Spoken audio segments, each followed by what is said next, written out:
Hello বন্ধুরা, আজকে তোমাদেরকে দেখানো হবে কিভাবে মাল্টিমিটার ব্যবহার করতে হয়। আমাদের কাছে হলো দুইটা মাল্টিমিটার আছে, দুইটাই হলো ডিজিটাল আর একটা হয় অ্যানালগ। তো আমরা হলাম প্রথমে ডিজিটাল মাল্টিমিটারটা দেখি। তো এখানে হলো HFE, এটাতে ট্রানজিস্টর মাপতে হলে এই জায়গায় সিলেক্ট করতে হয়। এটা হলো ডিসি ভোল্টেজ মাপতে হয়, এটা হলো এসি ভোল্টেজ মাপতে হয়, এটা হলো ক্যাপাসিটর, আর এটা হলো এম্পিয়ার, ডিসি এম্পিয়ার মাপতে হয়, আর এটা হলো ডায়োড, আর এই সেকশনটা হলো ওহম।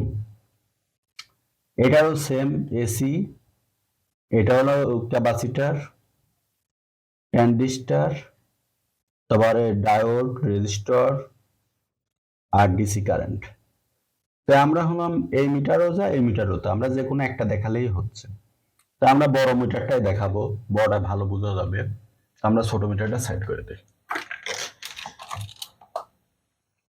তো সর্বপ্রথম আমরা টেস্ট করব হলো সুইচ। এই সুইচ পরিমাপ করতে হলে আমাদের এই পিনটা মানে সিলেক্টরটা রাখতে হবে বাজাসের বা ডায়োডের দিকে। তো আমরা ডায়োডের বাজাসের দিক নিয়ে গেলাম, নিয়ে যাওয়ার পরে এই দুই পোলে ঠেকালে শর্ট একটা আওয়াজ করবে, বিপ আওয়াজ করবে। এটা দিয়ে আমরা সব কম্পোনেন্ট মোটামুটি মাপতে পারবো। তো সর্বপ্রথম আমরা সুইচটা মাপি, সুইচটা দেখি কি অবস্থায় আছে। সুইচটা বিপ করছে, মানে সুইচটা অন অবস্থায় আছে। তারপরে আমরা টিপ মারি, পুশ করে, তারপরে এই যে অফ, আবার পুশ করে, আবার শব্দ হচ্ছে। তার মানে এই সুইচটা ঠিক আছে।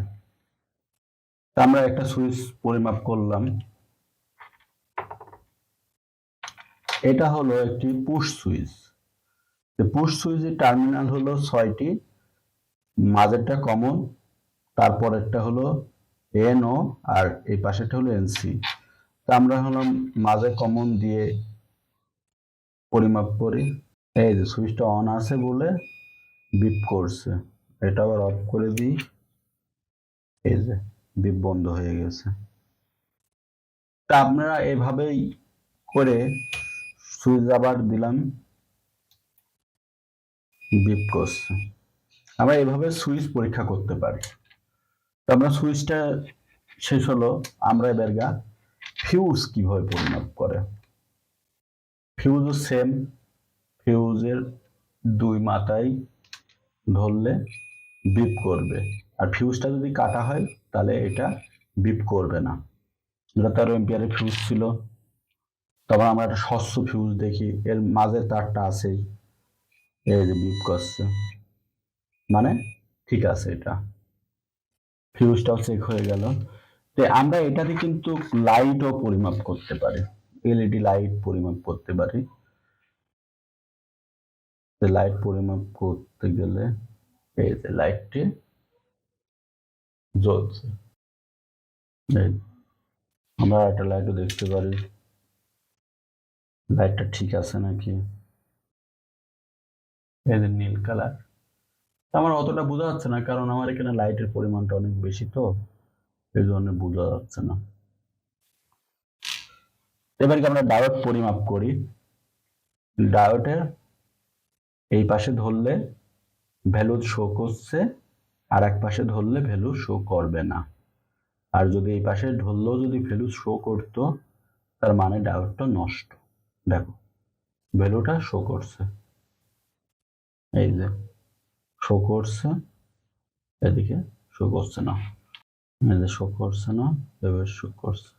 আমরা এবার ক্যাপাসিটর পরিমাপ করি। ক্যাপাসিটরটি হলো সিস্টেম, এই টার্মিনালে রেখেই চেক করা যাবে। ক্যাপাসিটর পরীক্ষা করার নিয়ম হলো, এটা হলো এরকম সিস্টেম।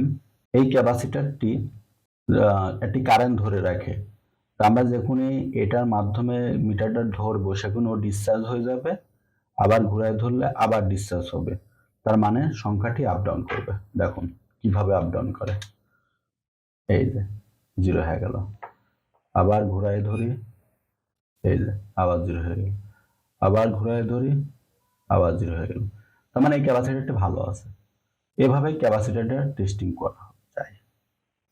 তো আবার অন্য ক্যাপাসিটরটাও দেখি চেক করে। এই যে নাম্বার উঠলো, ওর ভ্যালু অনেক বেশি ছিল মাইক্রোফ্যারাড, আর মাইক্রোফ্যারাড কম বলে উঠে বন্ধ হয়ে যাচ্ছে।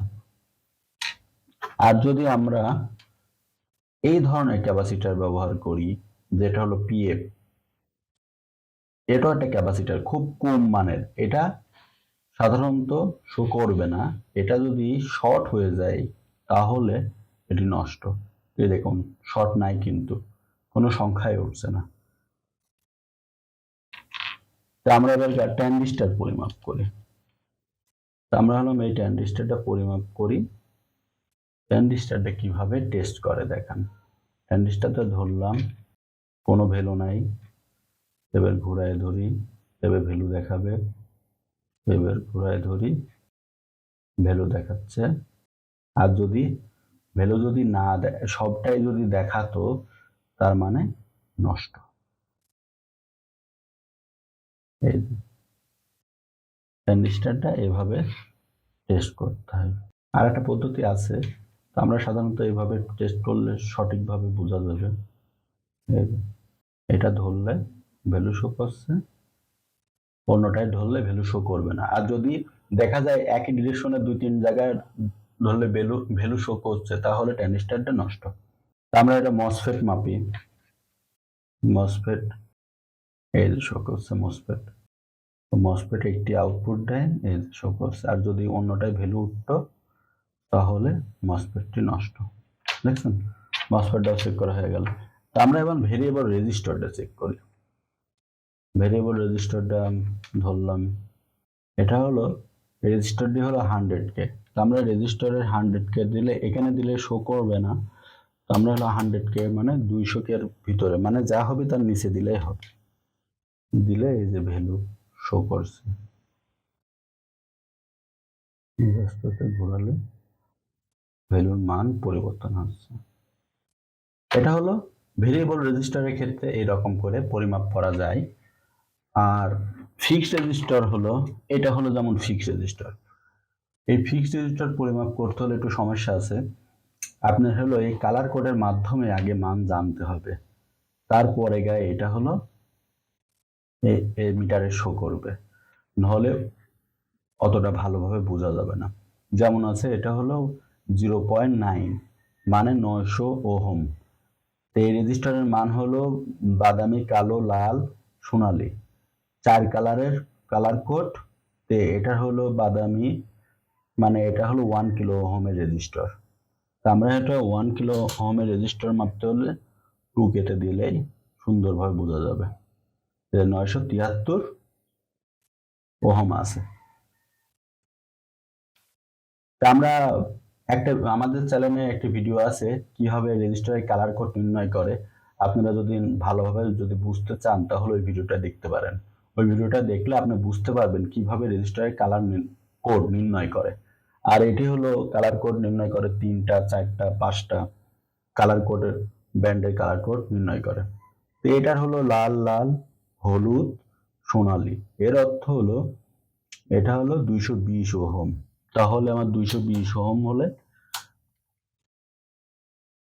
এটা দিতে হবে, এখানে 220 ওহম উঠছে। এভাবে করে আমরা রেজিস্টারের কালার কোড দিয়ে বের করে তারপরে মাপবো। এটা হলো যেমন 2.2 ওহম।